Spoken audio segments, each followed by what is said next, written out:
Biological nurturing is a collective term for mother and baby positions whose interactions release instinctual behaviors and innate reflexes that aid latch and sustain milk transfer. These are the things that appear to help mothers initiate breastfeeding. They also appear to work together to increase enjoyment, helping mothers sustain breastfeeding. The biological nurturing concept builds upon and develops further theories and positions observed when mothers and babies are in skin-to-skin contact. However, biological nurturing does not need to be done in skin-to-skin contact to work. And you can see that this mother and baby are now both lightly dressed. Although most mothers and babies are in skin-to-skin contact during the first hour following birth, thereafter, our research data suggests that skin-to-skin contact is a mother's choice. This is one of the reasons that I call biological nurturing a new approach to breastfeeding initiation. But biological nurturing is not really all that new. I would suggest that many mothers who enjoy breastfeeding naturally use biological nurturing positions, and that many health professionals are familiar with aspects of biological nurturing, as they've either been doing it themselves with their own babies or supporting mothers using aspects of what makes biological nurturing work without knowing it. The main reason I call biological nurturing a new approach is that within the mainstream literature, you rarely find any pictures of mothers in the laid-back, biological nurturing positions. In fact, sometimes you see a big X placed over a mother when she is laid back, suggesting that this posture is incorrect. Take any book about breastfeeding and you will see pictures like these. To breastfeed, mothers are encouraged to lie on their sides or to sit bolt upright, as if they're driving a car or riding a bike. Then, in upright postures, they are advised to hold the baby at right angles to their laps in one of three ways. Then mothers are shown how to elicit mouth gape, leading in with the chin to attach the baby. I realize that high rates of breastfeeding success supporting mothers in these positions is achievable, and this often works like a charm. However, over 3/4 of the mothers in our study experienced problems initiating breastfeeding in upright positions. Their babies were fighting the breast, had a delayed latch, the mothers had sore nipples, or they were tired to the point of exhaustion, suggesting that one or two positions cannot meet all mothers' needs. Let us look closely at one of these mothers who's trying to attach her 3-day-old baby onto the breast using the traditional fixed system. When I filmed her, her baby had not yet had a successful feed. Hospital staff were becoming increasingly frustrated and worried, suggesting that she would need to give top-ups of artificial milk until they could get breastfeeding going. As you look at this clip, you may be saying to yourself that the mother's not doing it right. If you were there to show her, the baby would latch on successfully. However, there are time constraints with teaching mothers how to breastfeed, and many mothers lose all confidence in themselves when following a step-by-step procedure. The mother may typically say she cannot remember how to do it, and then she can't breastfeed without you. So having spent the time teaching her positioning and attachment skills, you need to spend more time weaning her off your presence. This mother attempted to latch her baby for about 5 minutes before I intervened, suggesting positional modifications. Explaining biological nurturing only took a few minutes. That's because there's very little teaching involved, and we can see how quickly and easily the baby self-attaches in this next clip.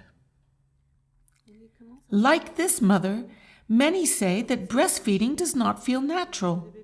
The good news is that biological nurturing is often as quick to do as leaning back, and the overall aim of this DVD is to introduce you to the components and how they work together to release innate breastfeeding reflexes and behaviors, so that you can add some biological nurturing assessment skills to your toolkit. Let us look at several mothers who used biological nurturing to initiate breastfeeding in order to summarize the important things to say when explaining how to do it. First, and to get started, you should encourage all mothers to hold their babies for as long and as often as they want, in as much skin-to-skin contact as they want, without any fear of spoiling them. Wow, she's so strong. Then, suggest that the mother leans back and relaxes, supporting every aspect of her body, getting as comfortable as possible, and then that she lies her baby on top of her body in positions where the baby's body is facing, touching, and closely applied, either to a maternal body contour or to part of the environment.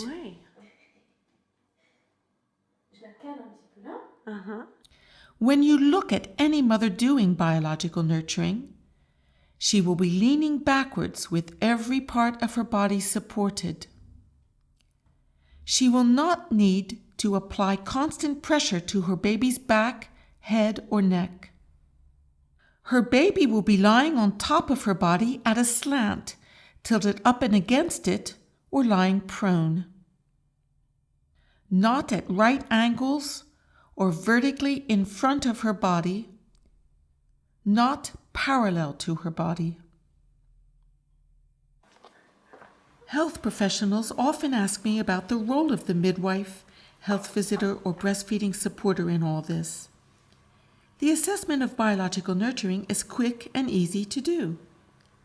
I always look for maternal comfort, making sure that the mother's body is supported, and I listen to her, ensuring that she has recognized signs of milk transfer. And of course, I'm always looking to detect as soon as possible any problems or deviations to what I would expect to be age-appropriate normal behaviors. An important observation, and something I always do, is the assessment of what I call neonatal lie.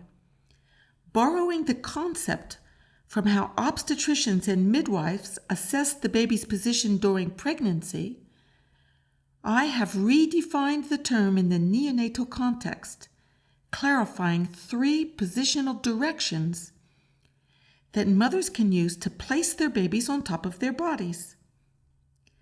Neonatal lie is always assessed at a glance, but is not something I routinely share with a mother unless she's having problems. This baby starts the feed in a longitudinal lie, or a position where the baby's body lies up and down on top of the mother's. And here is another mother placing her baby in a longitudinal lie. When the direction of the baby's position is across the mother's body, this is called a transverse lie.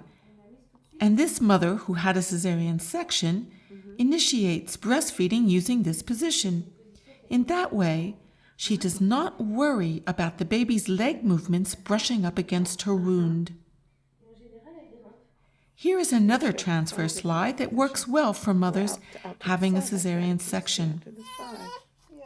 This lie also appears to work for any mother who is clinically obese. This mother lays her baby on top using an oblique lie, which is the direction of any positions in between longitudinal and transverse. From these clips, we can see immediately that because the breast is round like the face of a clock, the baby lying on top of the gently sloping maternal body has a potential of 360 positions lying like the hands of a clock round the breast, although we usually don't use these positions. However, this oblique lie may be very helpful to get started with breastfeeding following cesarean section, especially if the mother has had any wound pain or is worried about pain. What makes this work is that in any of these potential 360 neonatal positions lying around the breast, gravity, due to the mother's leaning back or sloping posture, maintains the baby's body facing, touching, and closely applied, either to one of her body contours or to part of the environment.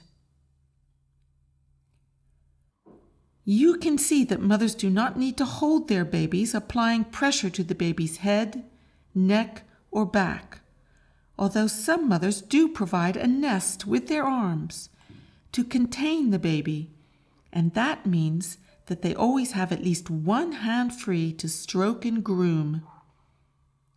Interestingly, these spontaneous maternal behaviors appear to be instinctual mothering responses. Mothers also stroke the baby's feet, cheeks, lips, and hands to release feeding reflexes, to initiate a feed, or to check if the baby is finished. You may be wondering why the assessment of the baby's lie is important. Our data suggest that whenever there's a difficulty, changing the baby's lie may help, and you can suggest this in one of two ways. You can either encourage the mother to move the baby into a new position or suggest postural changes for the mother. Here I am explaining lie to a mother whose baby is having latching problems. As a first response, she repositions her baby from an oblique to a longitudinal lie, but she is not yet leaning back far enough to accommodate the baby's movements. This mother also changes her baby's lie because, having experienced sore nipples, she prefers to attach the baby onto the breast herself. Otherwise, if it's not an urgent problem like latching or sore nipples and there's a bit of time, you may want to suggest postural changes first. For example, this baby latched on quickly and effectively. There was excellent milk transfer, but the mother was absolutely exhausted, and here we see her describing her fatigue. I suggested that she laid back, placing her baby on top, and you can see that the postural modification in itself opens her body, increasing the dimensions of her torso.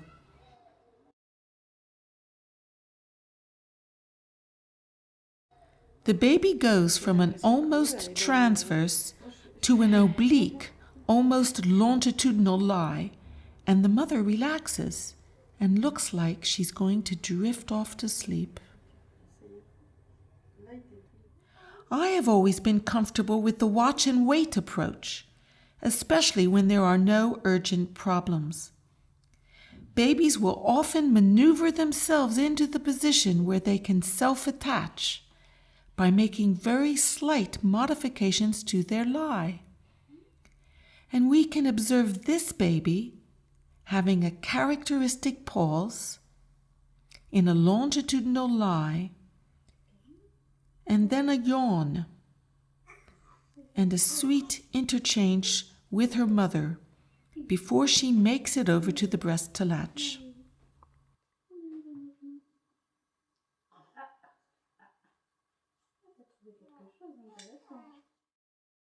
During the study, we found that many babies whose heads and backs were not held appeared to get started with breastfeeding in a neonatal lie similar to their fetal lie, suggesting a point of continuity from womb to world. In the case of malpresentation, for example, the assessment of neonatal lie may help to avoid sore nipples, like this mother whose baby was born in a frank breech. The mother has sore nipples, which is not surprising, as you can see how this baby latches with one leg splinted upwards. Even when we made adjustments to the baby's legs, they remained straight and stiff, completely unable to flex. This made us both laugh, somewhat diffusing the situation, because this mother was clearly in a lot of pain. However, the baby still could not get close enough to the breast. It was not until she reclined and practiced a variation of a transverse lie that she understood about getting the baby close enough to the breast to latch without causing nipple pain. And here we see how the soles of the baby's feet are in close contact with the bed, where they can finally support the legs to relax. Even though the baby is sleeping, we can observe a spontaneous head lift as the baby makes himself comfortable. And finally, the mother experiments with a longitudinal lie, and you can see how she spontaneously nurtures her baby's legs, stroking them and massaging them, whilst talking through the positional learnings and modifications made. All of a sudden, breastfeeding becomes more enjoyable. Clinical experiences like this make it apparent that assessing the lie helps us to support any mother, no matter what kind of birth she's had. Mothers having normal vaginal births, as well as those having operative deliveries or cesareans, can usually find at least one comfortable, laid-back posture, enabling the baby to move into a familiar position. To summarize, we have just seen that to help mothers get breastfeeding off to a good start, we can encourage them to lean back in postures where their entire bodies are supported, with their baby lying on top in one of 360 potential breastfeeding positions. And then the mother can wait to see what happens. And what happens has to do with primitive neonatal reflexes. A primitive neonatal reflex is an innate response or reaction to an environmental or endogenous stimulus, and down through the years, well over 50 have been described. These reflexes and responses develop in the womb, and many are an integral part of the neurological evaluation of the newborn, as they both predict gestational age and act as a screening test for neurological well-being. It is well known that 3 of these reflexes are feeding stimulants: rooting, sucking, and swallowing. But little is known about the role other reflexes may play in infant feeding. Pediatricians have standardized 3 positions to release the reflexes. They either put the baby on his back, ensuring the baby's head is in the midline, and then they can release the sucking reflex, or they can make the baby root by brushing the baby's cheek, and then the baby turns his head towards the side brushed. The second position is when the baby lies prone. And babies, when they lie prone, usually they have their heads turned towards one side. And then spontaneously, they will move their heads into the midline, and that's called head righting. And then they will spontaneously raise their heads like this, and that's called spontaneous head lifting. And then the examiner waits to see if the baby will crawl spontaneously, and if he doesn't, The examiner then brushes his fingers against the baby's soles, and that often triggers a crawl. Now, the third position is particularly interesting for my work. The neurologists hold the babies tightly around the chest cavity, and then they release a number of reflexes, like the spontaneous walking reflex, where when the baby's feet soles touch the hard surface, they move, making walking movements. And another reflex that's also very interesting for my work is called the placing reflex, whereby the examiner brushes the top of the baby's foot against a hard surface, usually the examining table, and then the baby steps up and places his foot on the top. Here is a list of the 20 primitive neonatal reflexes that we observed in the feeding context. And of course, this list includes rooting, sucking, and swallowing, which are written in gold. We classified the reflexes observed into 4 types and identified 3 feeding functions. To better understand the role these reflexes play in breastfeeding, we need to focus upon this anti-gravity group, which, as you can see, includes rooting. Curiously, and this was an unexpected research finding, some of the reflexes, and particularly the anti-gravity type, appeared to have a dual role. They could either aid the baby to find the breast, latch on and feed, or they were seen to be barriers, making it difficult for the baby to latch. That observation led me to search the literature to see if anyone else had ever commented on a potential negative reflex function. What I found was that a negative role is sparsely documented.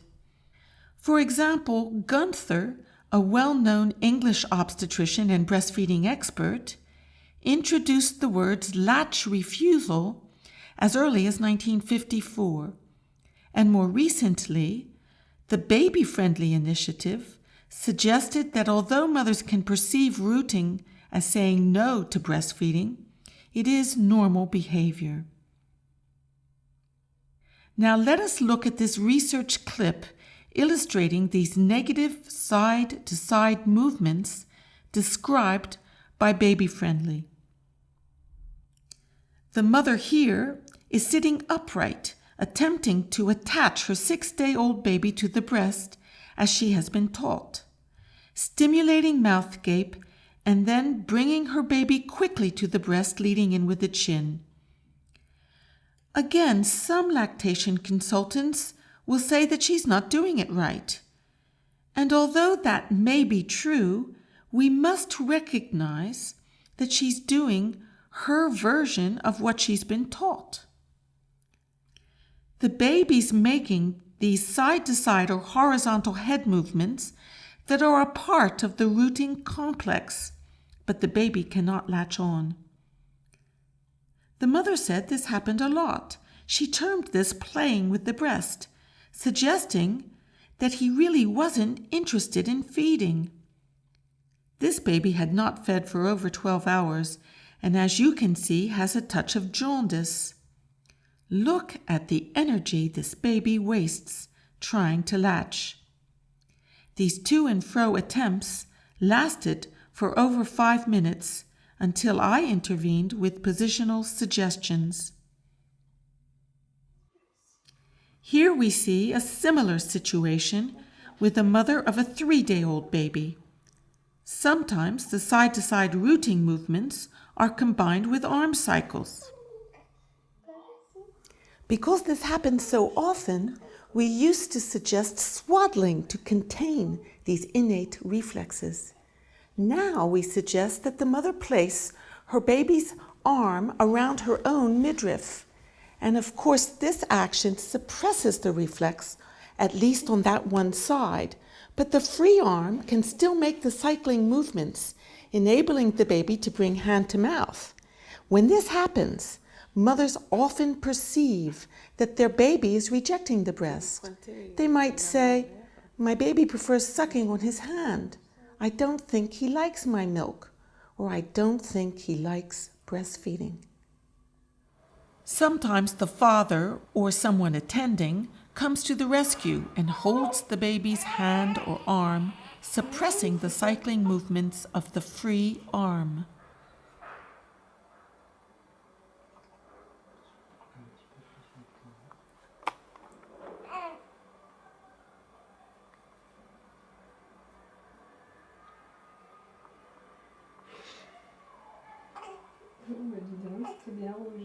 The term breast boxing always gives me a smile. Poom, poom, poom, poom. But this expression is another way I found the negative reflex function documented within the literature. Interestingly, both mothers and health professionals often use the term fighting the breast. Gohill, an Indian pediatrician, documented his observations of breast boxing in 2006 as a new breastfeeding behavior in relation to engorgement. However, this clip illustrates how babies' fisted hands push at the breast and how leg cycling movements can kick at the mother's abdomen at any time, not just during breast engorgement. See how both arm and leg cycling movements impede this baby's latch?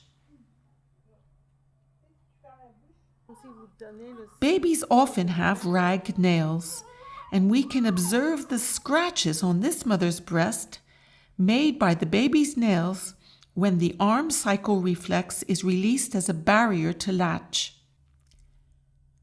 Do you see how far away from her body this mother places her baby? Although it is nearly 3 weeks since her cesarean section, she is still having some pain from her wound, and she was reluctant to place her baby closer to her body because of the baby's kicking movements aggravating the pain. Let us now summarize some common points between these clips of mothers and babies experiencing latching problems. First, the mother's postures are predetermined. That is, they are either sitting upright or side-lying. They have all been taught to attach their babies to the breast using a fixed set of instructions. The baby's position is always parallel to the mother's with a predetermined lie, either transverse when she's sitting upright or longitudinal when she is on her side. Although the baby is facing the mother in the well-known tummy-to-mummy positions, the baby's body is often neither touching nor closely applied to a maternal body contour or to part of the environment. For example, babies' arms and feet are often in contact with thin air. Many of the reflexes, even the well-known rooting reflex, are released as barriers, appearing to thwart or delay latch. Someone attending often intervenes to suppress the reflexes, and this may be why some mothers say that they haven't got enough hands to breastfeed. And last but not least, all the babies need to be held applying pressure to the baby's back and sometimes extending to the baby's head and neck to maintain the baby's position at the breast. This positional phenomenon is called dorsal or back feeding and was documented in the literature as early as 1906 by Piper, a German pediatrician. What Piper suggested is that the human infant is an obligate dorsal feeder who always requires this pressure, often extending to the baby's head and neck, no matter if the mother is upright or if she lies on her side. When mothers were in laid-back feeding positions, another reflex was observed, a pendular head-bobbing movement that was also documented previously by Piper and others, suggesting that it occurred as a feeding reflex in those non-human mammals that feed on their tummies. For example, in animals such as puppies, cats, and hamsters. This clip illustrates the head bobbing and the anti-gravity reflex group as stimulants to latch. Look at this mother. Here we see an exaggerated anti-gravity route followed by spontaneous head righting and the head bobbing reflex.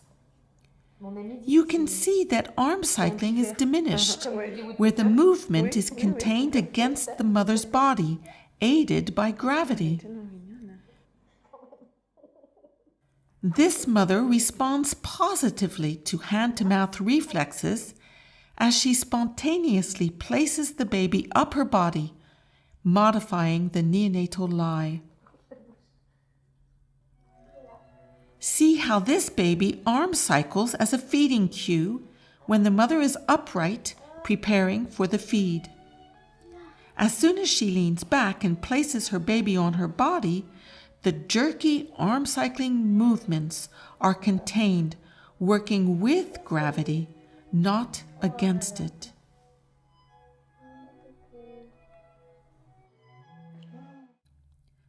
Sometimes the head bobbing reflex stimulating latch is expressed as a series of discrete and smooth head movements like this baby, who also displayed spontaneous head righting and lifting.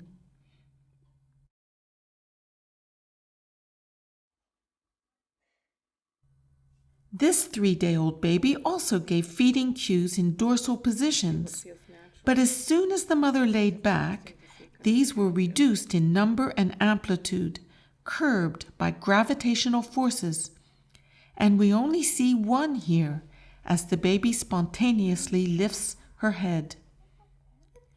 Other times the head bobbing reflex is observed just prior to tongue dart and lick, as we can see in this clip. The day before this clip was recorded, the mother, using traditional upright postures, had sore nipples. Here, the baby's licking is not painful, and it could be argued that the nurturing position in itself helps to restore her confidence. But if you look closely, you can also see that she's ready to intervene and to attach her baby herself, ensuring with her fingers that the baby's lower lip is turned outwards.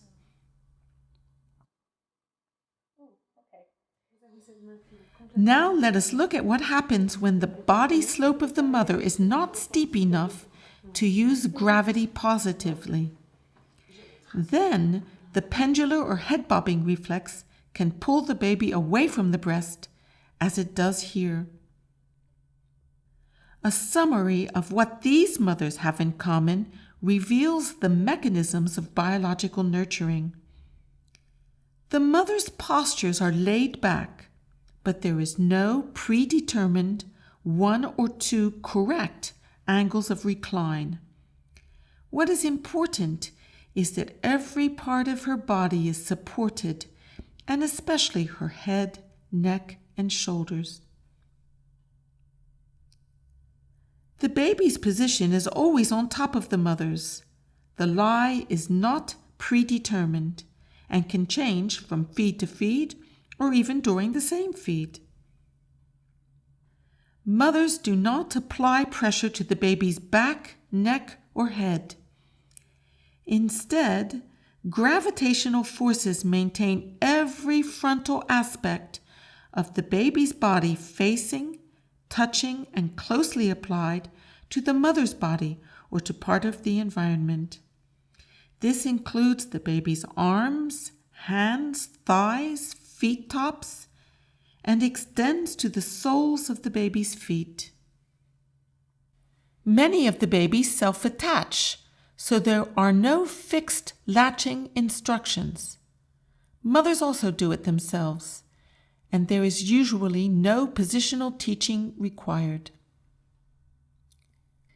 Because they do not have to grip the baby's back, mothers have at least one, but often too hands-free, and are able to make themselves comfortable and groom or stroke the baby, spontaneously releasing the right reflex at the right time.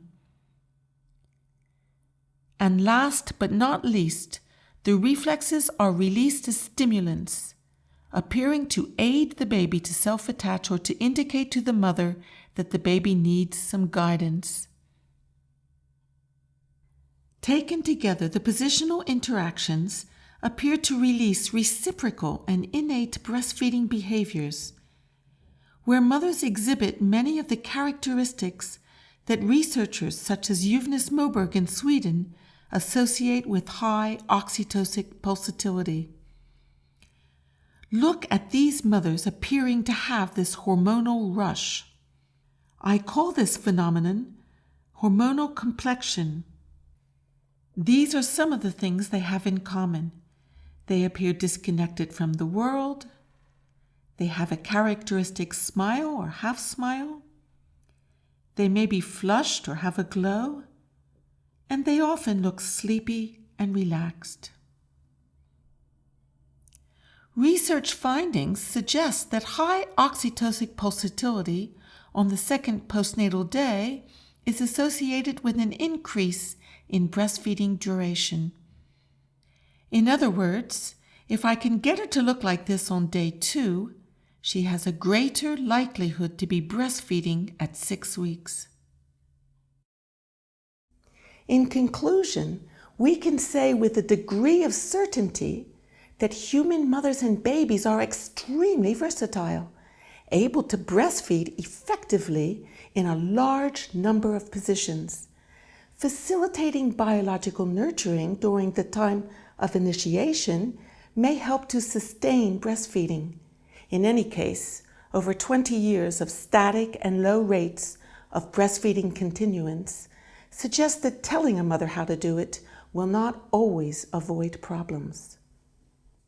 If, as our data seem to suggest, reflex theory and innate behaviors are the things that make breastfeeding work, then the primary role of the midwife, health visitor, lactation consultant, or breastfeeding supporter is to promote a hormonal enhancing environment underpinning the expression of these behaviors.